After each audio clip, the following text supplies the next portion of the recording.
this principle of esprit de corps, which a politician can go ahead fellow politician to any level. He's seen it as he will do it with gallery. But a military man will never expose his own brother. They have that esprit de corps. They have sense of national cohesion, patriotism, discipline, more than the civilians. When they set rules, they are prepared to work by the rules.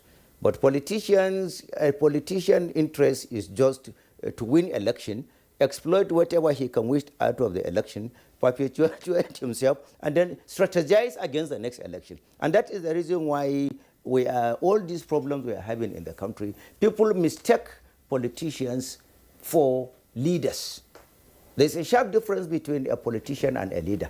A politician is somebody who is interested in going into the train to get what he wants, either politically or whatever. He can use instrumentality of telling lies. He can use instrumentality of rigging. He can use instrumentality of whatever to get the ultimate of what he wants. But a leader is a statesman. A leader can be found whether in the military or in the civilian context. A leader is somebody that believes in the interests and aspirations of his people. He is ashamed to do anything repugnant to the expectations of an average man in his own community. A leader will be afraid to tell lies. A leader cannot go into stealing. A leader will always want to build legacy of good name, good legacies of certain things he has achieved for the society. He wants to be a mirror, a model for the society to keep reflecting upon in the next 50 years, 100 years, 200 years, over generations. But a politician is not concerned. Once he's finished his tenure, whosoever will come under him is not his business. Whosoever will come under him will only be his business if he is interested in entrenching, setting up some people that will come and cover up what he did for him. Dr. Menesara, yes, that's one point you raised, and I would like you to further clarify that. You're talking about cohesiveness in the military class when it is time for decision making. Yes. But our national experience after January 15th, 1966, also showed a rupture of that esprit de corps that is very vital to the armed forces, until at least in recent decades that the system would appear to have stabilized. Dr. Chidea made the point, and I think Femi also stressed that part of what we saw in our country was unfortunately an unwillingness to provide armament and good training to the armed forces. We saw the Air Force wings were clipped after the attempt of 1985 to overthrow Babangida, who was in office at the time. Military officers didn't hide the fact that their careers were perpetually in jeopardy because they were never sure how the cowboys amongst them were going to react or respond in any eventuality. Yes, it's because some of the military officers decided to turn out to be surrogates of politicians. It's the infection by the politicians that infiltrated into that aspect of the military. You remember after the first coup, what followed was the Civil War. At the end, when it ended, January 15, 1970, they used a wise counseling to describe that there was no winner, no vanquished.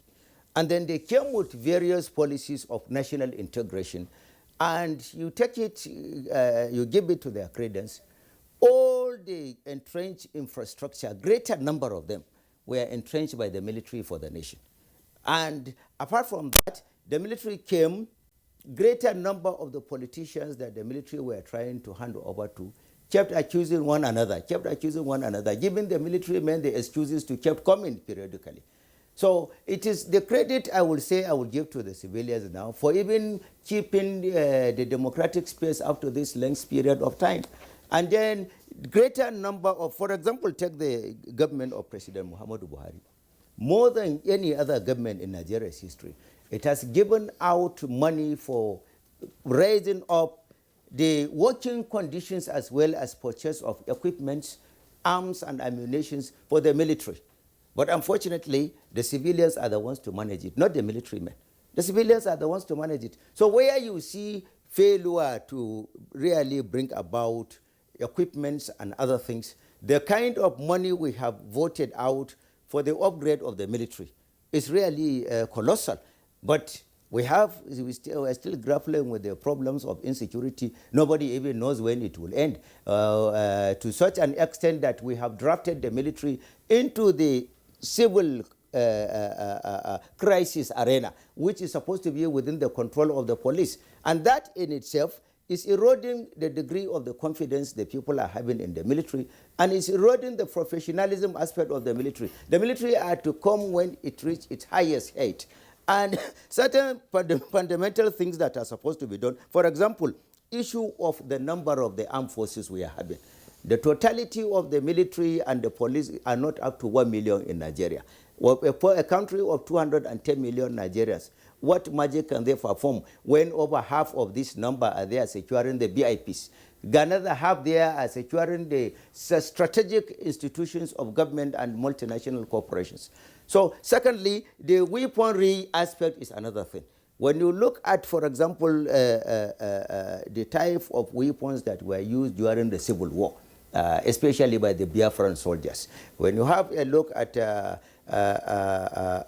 what do you call it? Is it Umuahia Abakaliki Museum, War Museum there? Umuahia War Museum. When you look at the nature, the type, the sophistication, the quantum of the kind of military equipment the Biafran soldiers were having, imagine as of that time, that particular type. Compare it with the technological advancement of today, and then you see, supposing such type of problems, God forbid, will come up again, it will be difficult for the Nigerian military to really quell, because we have succeeded in not continuously breasting the quantum, the quality, and the quantity of the arms and ammunitions and the equipments we are needing for them to succeed. You have to get them superior weaponry over these bandits for them to succeed in crushing them. And in the time when we are having even a digital age of knowing so many things, the military, how many of them are being sponsored to go into all these international trainings and the rest? And we need to really turn our attention to those people that sacrifice their lives for us to even be celebrating January 15th.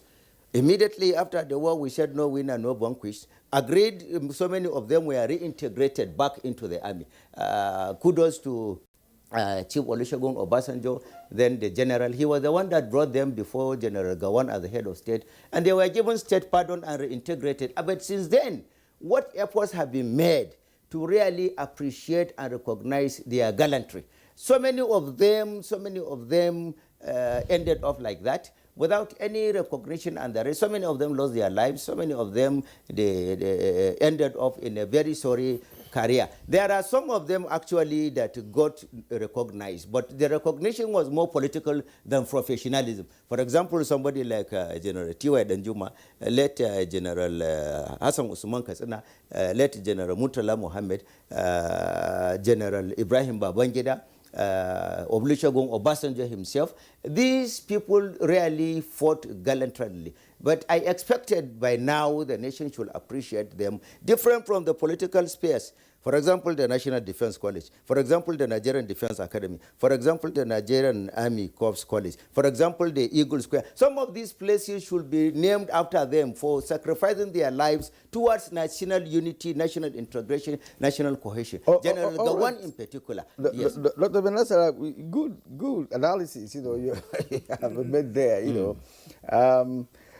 Gentlemen, I think what should even concern us mainly is the unity of this country. Laid emphasis on 1966 coup, which we all agreed is an aberration, is uncalled for, and what have you. But also they raised a very pertinent issues and points, which are still hurting us today. So Nigeria has successfully remained a vibrant nation, really, since independence. Yes. But political, religious, socioeconomic, and cultural challenges still pose a huge problem. How can this be addressed? I'd like to bring in Dr. Chidia here, so that he can also make his own, contribution. How do we now deal with some of those points that the coup plotters raised, which are still hurting us, getting to more than 50 years after? Sincerity of purpose. And what I sincerely mean by that is that as government, before this administration, agencies of government have been created with a view to solving this problem that could lead to inclusiveness. Because part of the challenge that was very critical was a sense of not being inclusive, not being part of the national agenda. That was part of the reason that made them struck in January 15. And you must give it to Murtala Mohammed, who was General Murtala, who was a critical partner or component of those things that happened then. He came up with the issue of federal character principle, and it was enshrined. It's been enshrined in our constitution as a way of using it as principle of directive principle of government to create inclusiveness in our governance.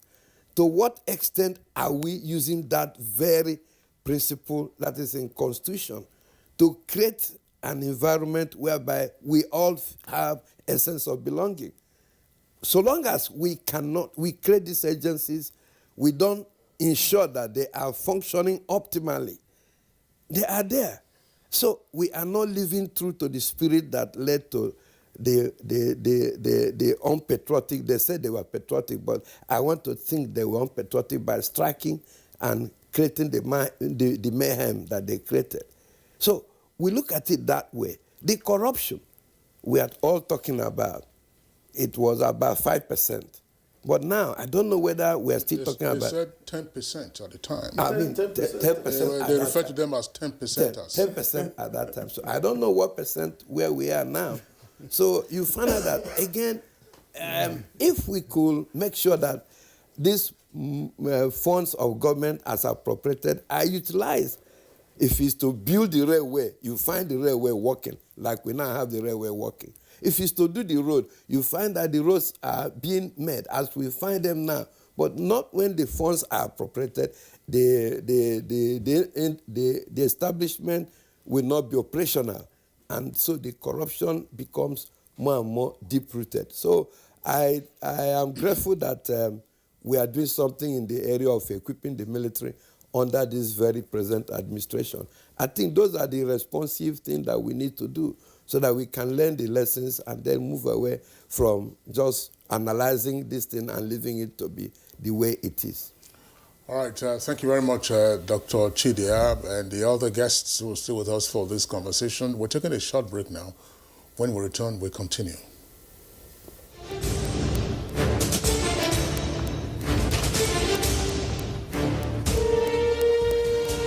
Finally, the hero of Nigeria's democracy has arrived. He shall usher us into a new phase of development, peace, and prosperity. He is the father of the new Nigeria, His Excellency President Muhammadu Buhari, GCFR. Welcome to another season of giving Nigerians hope yet again. We are sure of a great future for both ourselves and generations yet unborn. We look forward to your leading us as a nation into our manifest destiny. Though the challenges against us as a people are many, we know that your leadership shall set us on the right path to our greatness. A new dawn beckons on us all, and having you as our president is a precursor to this. Thank you for believing in Nigeria. This message is from the Nigerian Television Authority, NTA.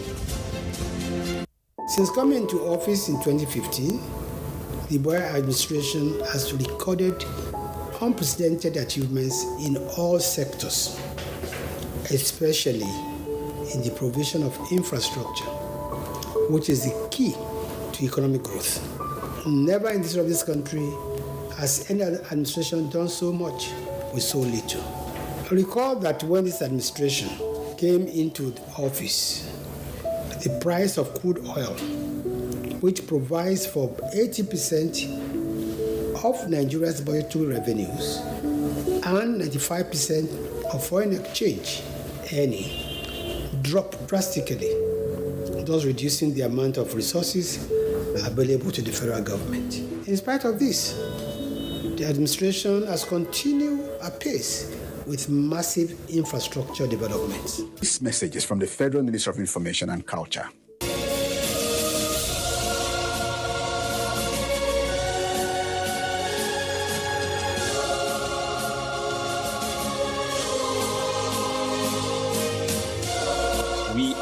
all Nigerians. Against all odds, we shall and must remain united. We may have our challenges, our problems, and setbacks. However, together we shall overcome them all. What doesn't break us shall make us stronger. This is the mindset that shall bring peace, progress, and prosperity to our beloved country. Do not let tribal and religious sentiments govern how you think, act, or feel. Don't be influenced by those who want to destroy our precious national unity. Everybody who is a Nigerian is your brother and your sister. This is the mindset of the new Nigeria. It is also the mindset that we must all adopt. Let us support each other in creating the Nigeria of our dreams. This message is from the Nigerian Television Authority, NTA.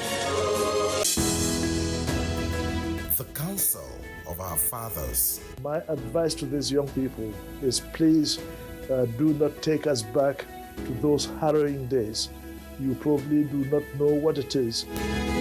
Nigerian youths, let's build our nation together.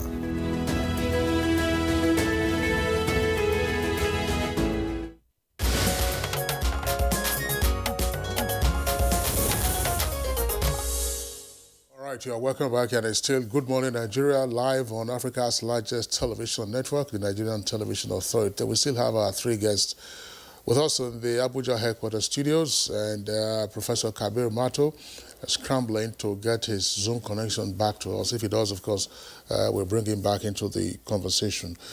Gentlemen, it is obvious that after the counter-coup of 1966, and during the administration of General Yakubu Gowon, there were a number of measures that were taken with the intention of integrating the country and then dealing with those ethnic fissures and divisions that we always had, as well as the ethnic politics, of course, of the First Republic. One of those key things had to do with the NYSC scheme.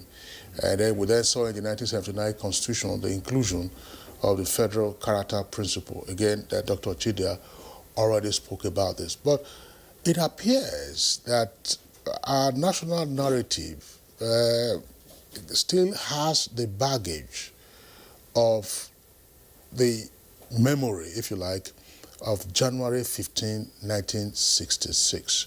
And some persons would argue that that memory is one that is laden with unforgiveness. That is to say, look, why did you do this to us?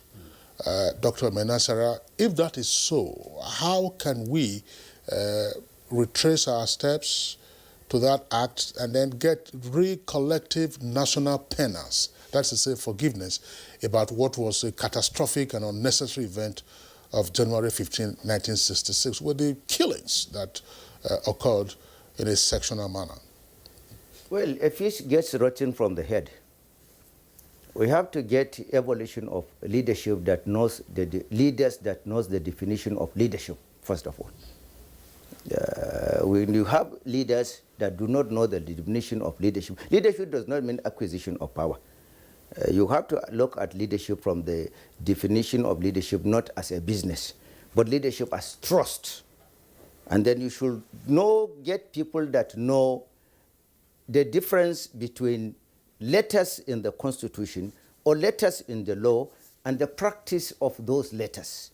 You should get people that believe that institutions should have spirits. The meaning, the true intentment and meaning of any institution should be there. We are having all the finest assembly of laws, regulations, theoretically and paradoxically in our Constitution. When you take sections 1, sections 2, section 3, sections 14, especially subsection 13, 3, 4, and 5. Section 17, especially subsections 1, 2, and 3. Section 18, sections 21, 22, and 23 of the Constitution of the Federal Republic of Nigeria. It is practically impossible for you to govern this country without social justice, equity, and natural fairness. But that is theoretically. If you don't have a leader that knows that leadership is a trust, that believes that he is responsible to account for every minute, every second of his leadership to somebody who is the supreme deity. If you don't have somebody that believes in that, somebody that believes he is just an emperor, whatever he does is all right, then you will have problems. We have institutions that will be fighting these type of things. For example, if we take section 15, subsection 5 of the Constitution, it says, these are the exact words: the state shall fight all forms of corrupt practices and abuse of power. The state means every component from the president down to a messenger must fight all forms of corrupt practices and abuse of power. Then when you take sections 21 and 22 of the Constitution, that talks about 21 and 23, that talks about our national ethics, respect to constituted authorities, respect to whatever the government has set up, respect to your elders and community leaders.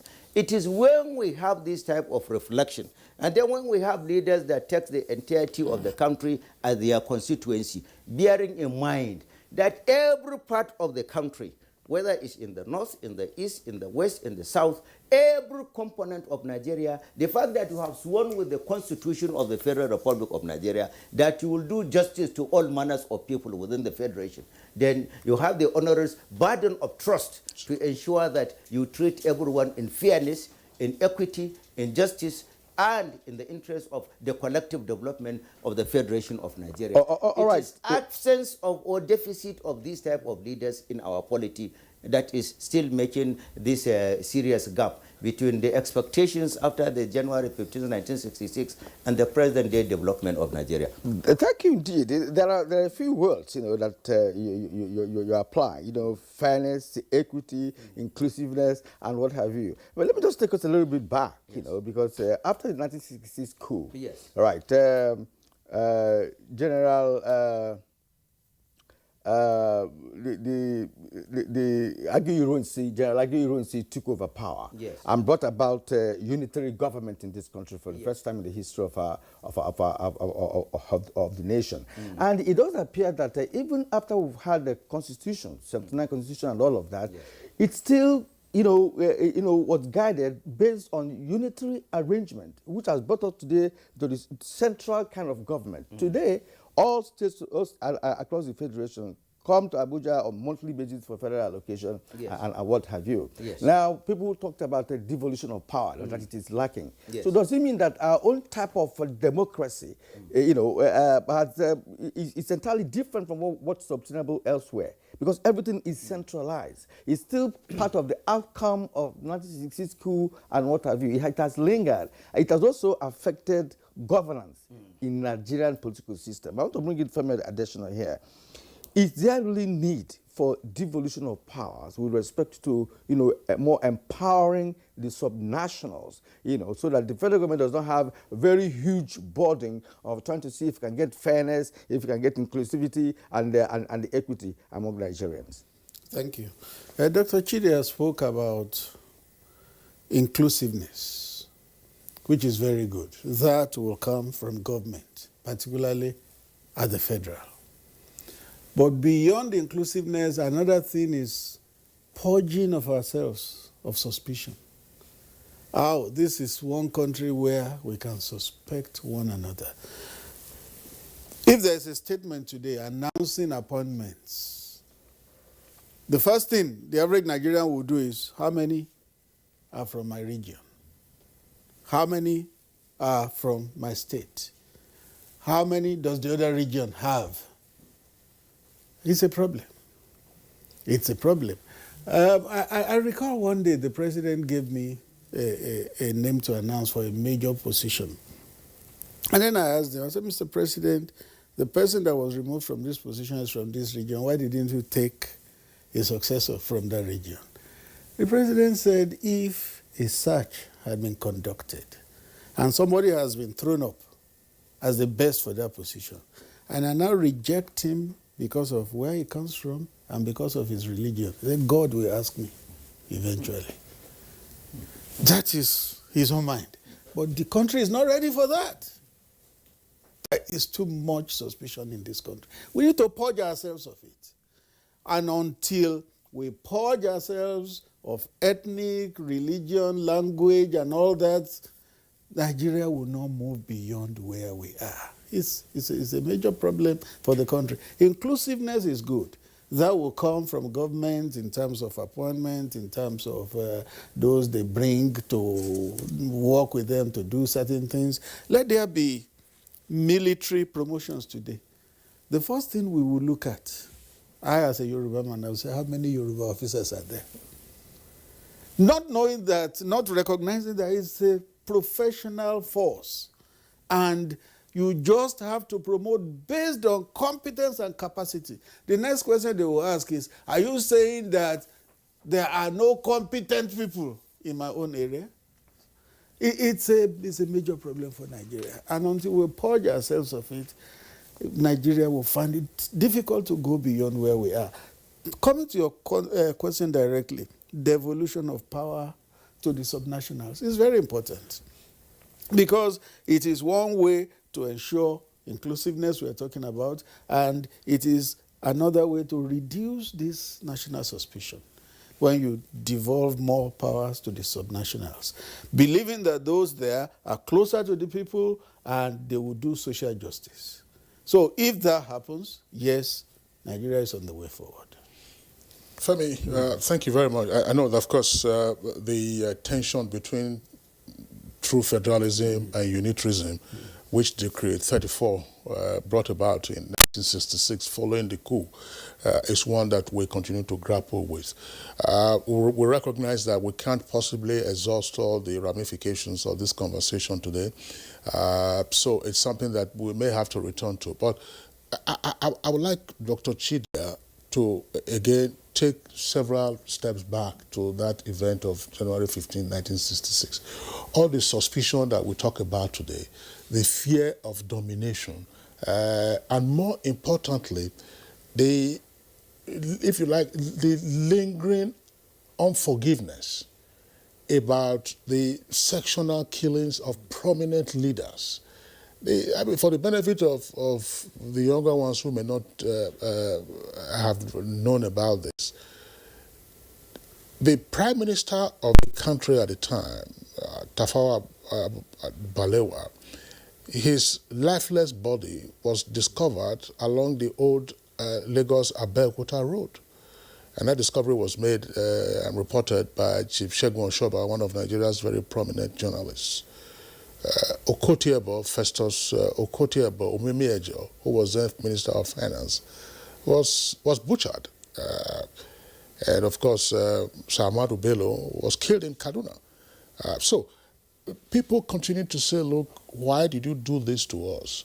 And there's that lingering suspicion that you must pay for this, that we have not, while we have created NYSC schemes, we have created federal character, but as I asked earlier, there appears to be no national penance to say, look, fine, we will take this out of our national consciousness and move forward. Not necessarily hitting up again what occurred on July 29, 1966, which was a counter coup that was even more bloody than the first coup. Yeah, I totally agree with you, and that's why I earlier on made mention of Rwanda and even South Africa with regards to the Truth Commission. A time has to just come for us to sit together and say, I have wronged you. It wasn't the best. It cannot be justified. And if you even leapfrog to the present, you can see that part of the crisis we're having in Nigeria today in different communities, in different geopolitical zones, seems to, take a certain inkling to that kind of January coup and counter coup. A useless coup occurred in January 15. A more useless coup came up in July 1969, which July 29th, 1966. Which they said was a rematch. It became bloodier. Then the next thing, mob, came up, over 30,000 people slaughtered, and then the rest is the Civil War. You find out that in Plateau State, where I am, a community will be attacked. Maybe 10 people will be killed. The next time, you find a reprisal will occur. 100 people will be killed. You find out that it goes on in a circle. We don't have the peace. We don't have an end to it. So we must come to terms with ourselves and say, hey, that is not the way to go. It cannot bring any solution. There is no rematch that can make me undo the earlier pain you had caused on me. So if we can move towards that, if government talking with maybe traditional rulers or state government can say, as a nation, this is 2022, can we set up a process of national reconciliation? No more at the level of religious heads, meeting and all that, but see it as a national process that can be driven in a more deep-rooted manner so that we can solve this problem. Otherwise, this permissiveness will remain, that I am not wanted, or my people are neglected, or despite everything being done, we will refuse to see that, things are being done right. Roads, infrastructure are being developed to our region, and yet we are not even appreciating it because we have decided to draw blank. So I think that going forward, effort has been made in the past, but I don't think is good enough. We can do better. We can copy from other nation states, like again and say Rwanda. However, the route they used to come to where they are, I don't think it's out of place for us to attempt it. I think there was a truth commission under President Obasanjo, but I don't think it was that far-reaching. I am looking at something that can be more far-reaching. I think that can help. It can help to heal the injury nationally. So really, when you talk about far-reaching, I think some attempts have been made at national reconciliation at different occasions, but it's not deep-rooted, as rightly pointed out. And it is even difficult to get it deep-rooted, especially now we have younger generation of Nigerians who believe in what they want to believe. If my region did not produce a president, then we're not part of Nigeria. And again, some regions could say, look, it doesn't really matter. For you to provide a president for this country, you have to work for it. It's not on the platter of gold. If you look at the social media and see the kind of comments that young Nigerians are making, you understand that, look, the 1966 coup and its aftermath, people have not really, felt the impact, in terms of learning lessons from it. Now, for the last question, Dr. Benassa Kogo Omar, what can be done in this direction? Dr. Chida mentioned the issue of a national reconciliation. Should that be a more deep-rooted national reconciliation program or package that could permeate the different generations of Nigerians, the young, the middle-aged, and of course the elderly? Well, I don't advocate for any meeting. Nigeria has passed the level for meetings. We have various of assembly of reports. Implementation has become difficult. The number one thing is entrench quality leadership. One of those things is avoidance of nepotism. For example, after the 1966 January 15th coup, the nation was under caretakership in the hands of Orizo Onwafo. He handed over to Thompson Agui Ironsi, the same tribe. That was the first problem we got. Nepotism. Agui Ironsi was the most senior military officer. I am coming. That was it. But there are times in the annals of history, for one consideration or the other, that one was jettisoned. There are many examples to give. There is no time for that. That is number one. So avoidance of nepotism, entrench faithfulness in Nigeria. Check every component of Nigeria as your own constituency, believing that you are answerable to God for every component of Nigeria, not only the human beings, including the animals, the trees, and the environment. You are going to be accountable for that. Number three, fairness and general spread of developmental things. For example, during the Shehu Shagari days, there was this federal housing authorities, housing schemes, Shehu Shagari housing schemes in all the nooks and corners of the Federation. There was this river basins in all the nooks and corners of the Federation. Therefore, it makes every part of the country feel the impact of your governance. For example, any money, instead of giving those states, for example, bailout funds and Paris refund money, go and entrench uniform developmental projects and programs in all the nooks and corners of the Federation. So quality leadership at the national level, entrenchment of nationalism and nation over and above any paramodial consideration. That is the deficit. When we build it up, then we'll get Nigeria fixed correctly. Justice is the word.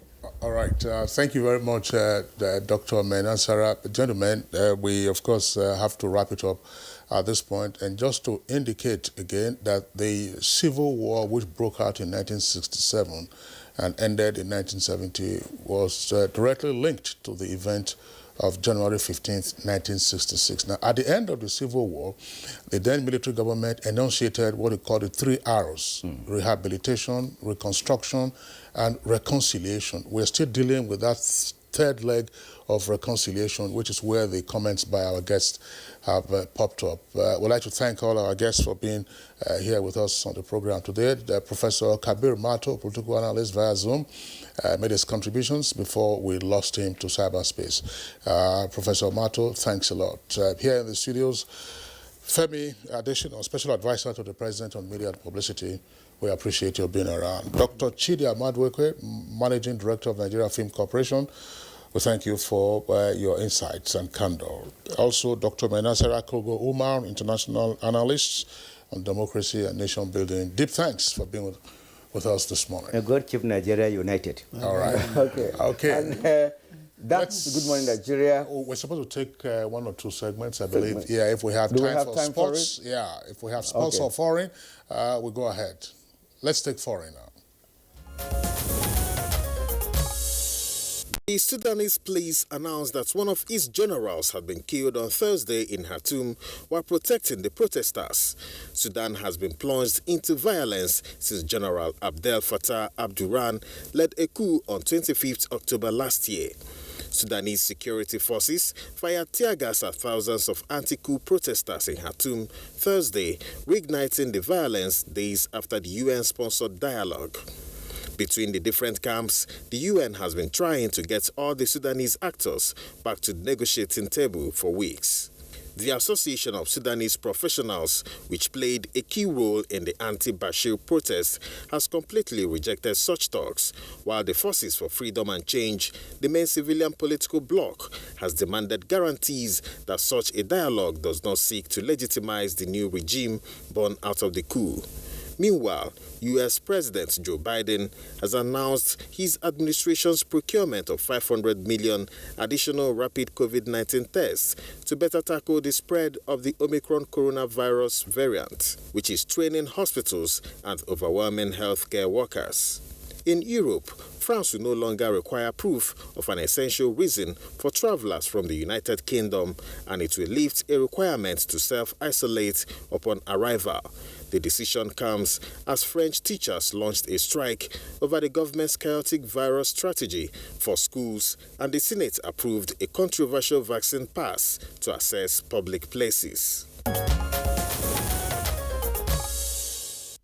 Well, and that's Good Morning Nigeria for today. We thank you for watching. We'll see you again on Monday with a fresh edition of the Good Morning Show. My name is Kiri Umar. Have a great weekend. And I'm Kingsley Osadolo. Do enjoy your weekend too.